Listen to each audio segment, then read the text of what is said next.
দেশরত্ন শেখ হাসিনা তিনি একাদিক্রমে তৃতীয়বার এবং এই নিয়ে চতুর্থবার দেশের প্রধানমন্ত্রী হিসেবে দায়িত্বভার গ্রহণ করেছেন এবং শিক্ষা মন্ত্রণালয়ের মতো একটা এত গুরুত্বপূর্ণ একটা মন্ত্রণালয়ের দায়িত্ব আমাদের উপরে অর্পণ করেছেন।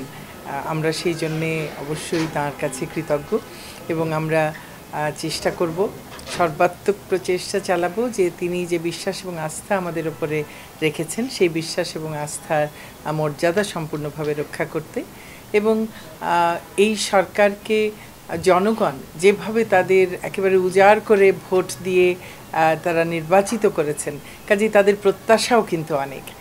তো সেই প্রত্যাশা পূরণের ক্ষেত্রেও আমরা আমাদের সর্বাত্মক প্রচেষ্টা চালাবো।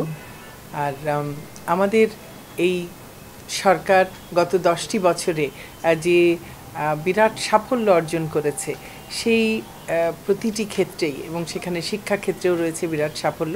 সেই সফলতাগুলোকে আরও সুসংহত করা এবং সামনের দিনে যেখানে আরও কিছু হয়তো কোথাও পরিবর্তন প্রয়োজন, কোথাও আরও পরিবর্ধন প্রয়োজন, যা কিছু করা প্রয়োজন, আমাদের যে নির্বাচনী ইশতেহার আমরা দিয়েছি জনগণের কাছে, যেটি আওয়ামী লীগ বিশ্বাস করে যে তার ইশতেহার হলো জনগণের সঙ্গে তার চুক্তি, তো সেই ইশতেহারকে পরিপূর্ণভাবে বাস্তবায়ন করবার জন্যে শিক্ষা খাতে আমরা যে প্রতিশ্রুতিগুলো দিয়েছি, অঙ্গীকারগুলো করেছি, সেই ক্ষেত্রে সেই শিক্ষার মান উন্নয়নে যেটির কাজ ইতোমধ্যেই শুরু হয়েছে, চলছে, সেই কাজটিকে আরও এগিয়ে নিয়ে যাবার জন্যে আমরা কাজ করব।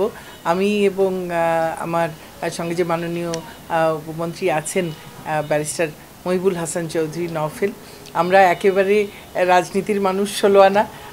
আমাদের দুজনেরই জন্মও রাজনৈতিক পরিবারে, আমরা গণমানুষের রাজনীতি করি এবং আমরা দলের ভেতরেও আমরা সহযোদ্ধা এবং একই জায়গায় কাজ করি। আমরা দলের মধ্যেও খুব ভালো টিম, এখানে সেই টিমটা আরও বিস্তৃত। আমাদের এই শিক্ষা মন্ত্রণালয় এবং এর যত আরও ডালপালা আছে সবাইকে নিয়ে মনে করি যে দেশের শিক্ষার মতো এত গুরুত্বপূর্ণ একটি জায়গায় আমরা সকলে একটা টিম হিসেবে আমরা কাজ করব এবং সকলের সহযোগিতার মধ্য দিয়েই আমরা জনগণের প্রত্যাশা পূরণের জন্য আমাদের সর্বাত্মক চেষ্টা করব।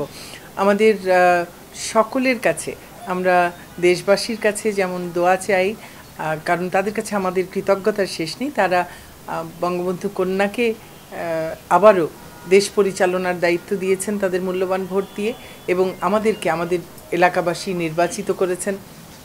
দেশবাসীর কাছে, আমাদের এলাকাবাসীর কাছে আমাদের কৃতজ্ঞতা যে তারা সুযোগ দিয়েছেন তাদেরকে আবার সেবা করবার। আমরা আমাদের সাধ্যমতো সে কাজটি করবার চেষ্টা করব। আর এই শিক্ষা ক্ষেত্রে শিক্ষার মান উন্নয়নে এবং আমাদের সকল প্রতিশ্রুতি বাস্তবায়নে আমরা একযোগে কাজ করব।